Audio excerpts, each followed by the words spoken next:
Hello बच्चों, आपका हमारे चैनल हिंदी वाणी में स्वागत है। आज हम पढ़ेंगे कक्षा 7वीं की पाठ्य पुस्तक बाल महाभारत कथा का 17वां पाठ। पाठ का नाम है भीम और हनुमान। आइए हम पाठ पढ़ते हैं। यह पाठ उस समय के बारे में है जब पांचों पांडव द्रौपदी समेत अपना वनवास का समय बिता रहे थे। एक बार की बात है, सुहावना मौसम था। द्रौपदी आश्रम के बाहर खड़ी थी। इतने में एक सुंदर फूल हवा में उड़ता हुआ उसके पास आ गिरा। द्रौपदी ने उसे उठा लिया और भीमसेन के पास जाकर बोली, क्या तुम जाकर ऐसे ही कुछ और फूल ला सकोगे? यह कहती हुई द्रौपदी हाथ में फूल लिए युधिष्ठिर के पास दौड़ी गई। द्रौपदी की इच्छा पूरी करने के लिए भीमसेन उस फूल की तलाश में निकल पड़ा। चलते चलते वह पहाड़ की घाटी में जा पहुंचा, जहां केले के पेड़ों का एक विशाल बगीचा लगा हुआ था।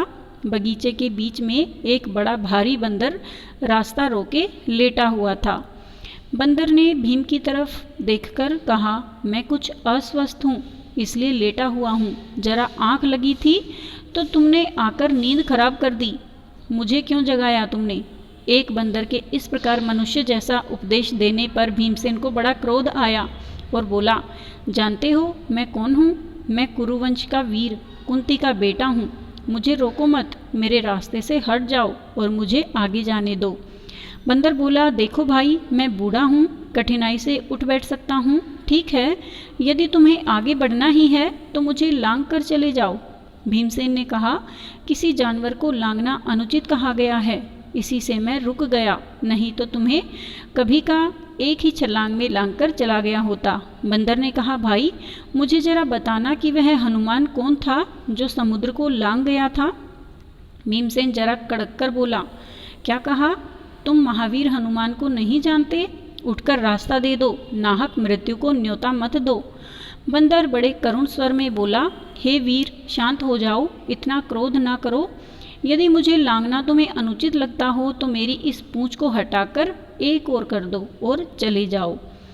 भीमसेन ने बंदर की पूंछ एक हाथ से पकड़ ली, लेकिन आश्चर्य, भीम ने पूंछ पकड़ तो ली लेकिन वह उसे जरा भी नहीं हिली डुली। उठने की बात तो दूर कौन कहे।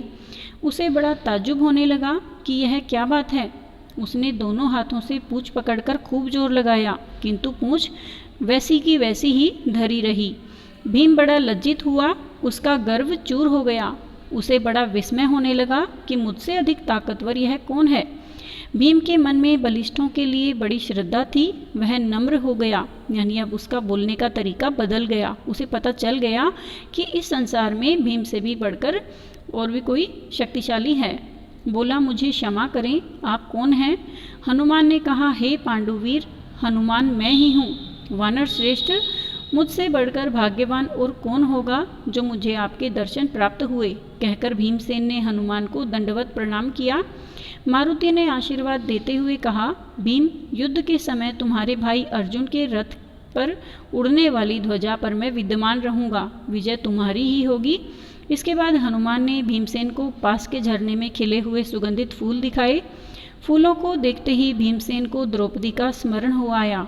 उसने जल्दी से फूल तोड़े और वेग से आश्रम की ओर लौट चला।